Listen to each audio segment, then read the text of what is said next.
हमारे खुदावंद यीशु की अंजील मुक़द्दस यूहन्ना के मुताबिक उसका 3 बाब 22 से 30 आयत तक। इन बातों के बाद यीशु और उसके शागिर्द यहूदिया की सरजमीन में आए और वो वहाँ उनके साथ रहा और इस्तबाख देता था।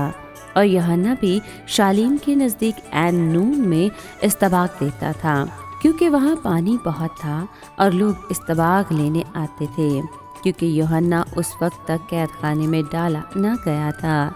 बस यूहन्ना के शागिर्दों की किसी यहूदी के साथ तहारत की बाबत बहस हुई और उन्होंने यूहन्ना के पास आकर कहा कि रब्बी, जो उर्दन के पार तेरे साथ था और जिसकी तूने शहादत दी, देख वो इस्तबाख देता है और सब उसके पास जाते हैं।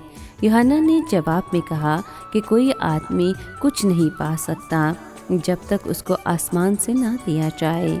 तुम मेरे गवाह हो कि मैंने कहा कि मैं अलमसीह नहीं, मगर मैं उसके आगे भेजा गया हूँ।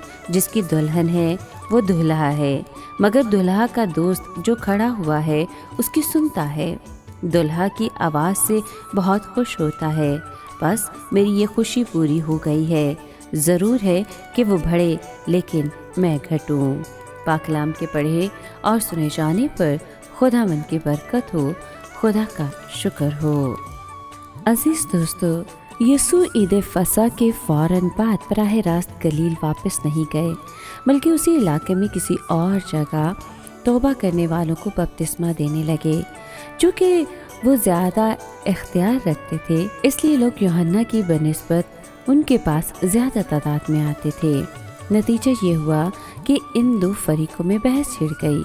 मसला ये था कि इन दो रहनुमाओं में गुनाहों से पाकीज़गी हासिल करने के लिए बेहतर कौन है। इन दोनों में से कौन खुदा से ज़्यादा करीब है? ये नहायत अहम सवाल था, क्योंकि लोग अपनी ज़िंदगियों की मुकम्मल तकदीस करवाना चाहते थे। यूहन्ना ने इस शदीद आजमाइश का डटकर मुकाबला किया।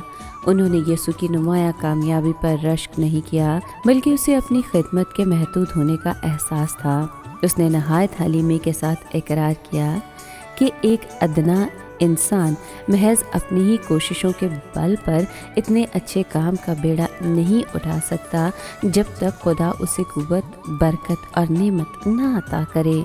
वो ऐसा नहीं कर सकता। इसके बरखिलाफ हम अपने रूहानी इल्म, दुआओं और तकारीर पर फ़ख्र करते हैं। अगर आपको कोई रूहानी नेमत मिली है तो याद रखें कि वो सिर्फ खुदा की तरफ से है।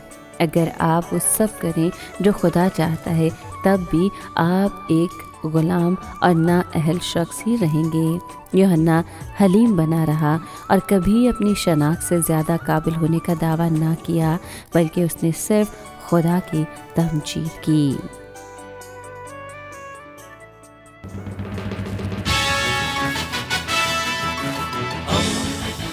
दोस्ती का पैगंबर, रेडियो वेरितास एशिया।